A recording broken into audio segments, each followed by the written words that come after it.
Okay, so moving on to filling out the rest of these sheets real quickly here. Based on Salty's cutlass there, I'm going to give him a sword and then a sling.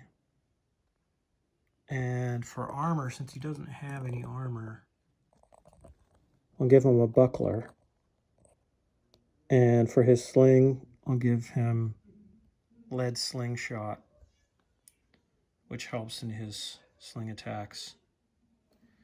And you have to declare before you use it for the roll-off using the sling. The sling has a 12-inch maximum range. So when you make your warband, everything has a cost. So the equipment cost here for the sword is 8 pennies, the sling 5 pennies, the buckler 8 pennies, and the lead slingshot, well, the slingshot itself, I mean, is 1 per shot. So I'm giving Salty 5 shots.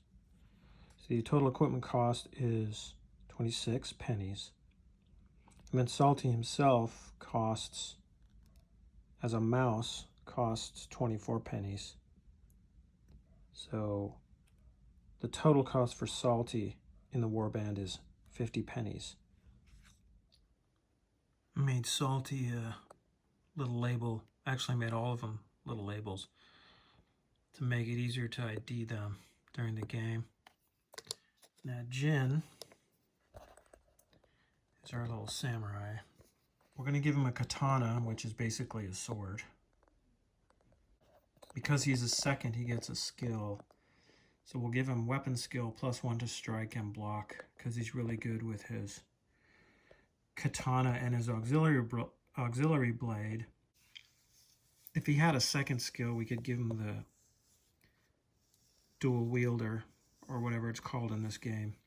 We're going to give him Lucky Charm from the item list, and he may reroll 1 die 1 time per game. He really doesn't have any armor, and I don't think that he would carry a buckler. He just doesn't look like that type. So the katana cost 8, all swords cost 8, and so does the auxiliary blade. And then the Lucky Charm is expensive, it's 15 pennies. So Jinn's equipment is 31, plus the 24 pennies for him himself. Makes his total 55 pennies. Combined with Salty's 50 pennies makes it, the two of them are already at 105 pennies cost. Next up is Geoss. We gave him a ninjato for his sword, his throwing star, which he has right there.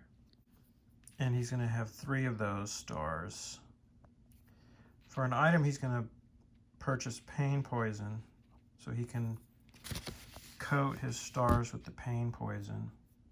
And the poison, if it hits, gives the target a -2 to all roll-offs and moves. And it's cumulative, so if that same target gets hit again, it's going to be -4. And again, if he hits with all 3, -6, which could just be devastating. So 28 pennies for his equipment, and then 24 pennies for himself. Comes to 52. Okay, next up is Layne, the leader. We'll give him a rapier for 8 pennies. A throwing knife, which gives him +1 to ranged roll-offs for 8 pennies.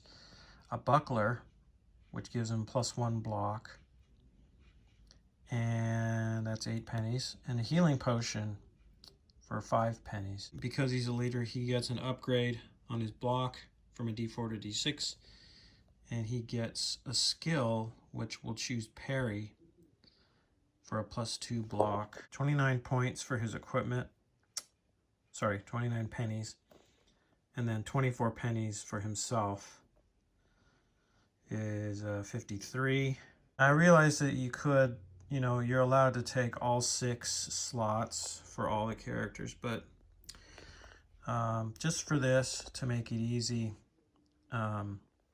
just going to keep it simple. So all totaled, 210 spent on Black Squad.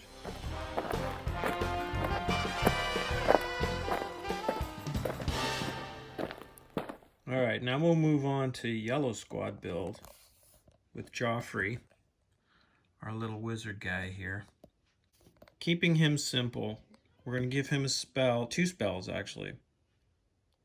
Lightning, which has a range of 24 inches, and Cure, which has a range of 12 inches. Each of those are going to cost 5 pennies. And then the downside of being a wizard is you're delicate and weak, and every time you take a spell, your delicate and weak skill increases. So lightning gives him a delicate and weak skill of 1, and Cure gives him a delicate and weak skill of 2. So I assume that the higher that number goes, the worse off the wizard is. They're really squishy.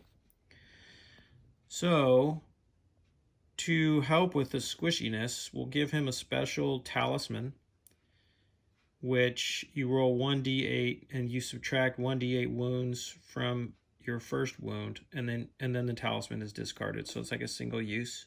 And then a mage's focus will give him a +1 fortitude and presence roll off, which will help in casting his magic. That's expensive for 15 pennies. So each spell, and then the focus and the talisman, all of them add up to 29 pennies cost. And then 24 pennies for himself is 53 total. A couple last things about Joffrey here.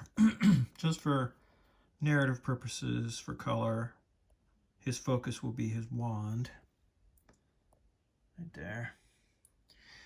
And as far as the delicate and weak skills go, the way it works is, or at least the thought process explaining the rulebook is that he gets these negatives because he's a wizard and he's spending all of his time, you know, learning all his spells and stuff like that, and not training in, you know, for martial combat. So he's not good at the kinetic stuff, and he pays a price for spending so much time learning all his spells.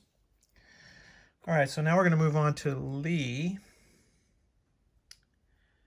our little thief, female. So we're going to give her a short sword for 8 pennies, a dagger for 8, and a buckler for 8. We're also going to give her a camouflage cloak, which gives her a +3 concealment roll-off benefit. And if she would have been wearing armor, which she is not, it would have only been a +1. So not wearing armor definitely helps the camouflage cloak. But it's expensive for 15 pennies.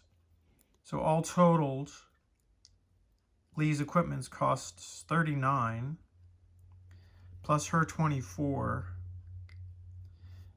total 63. So she's the most expensive participant out of all of the squads.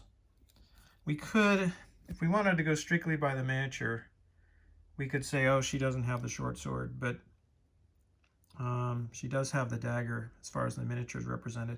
But like I said before, you don't have to always have your miniature represent everything. You're always allowed to have the 6 slots filled. Now we have the group leader, the Yellow Squad leader, Rucker. Rucker,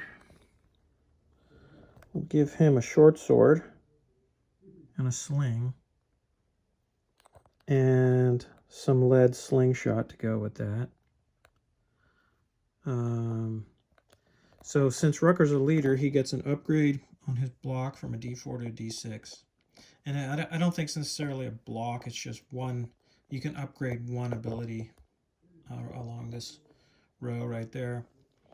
Anyway, he's going to choose Feint, and basically it lets him roll 2 dice for strike choice from the best of the two dice, kind of like advantage in D&D.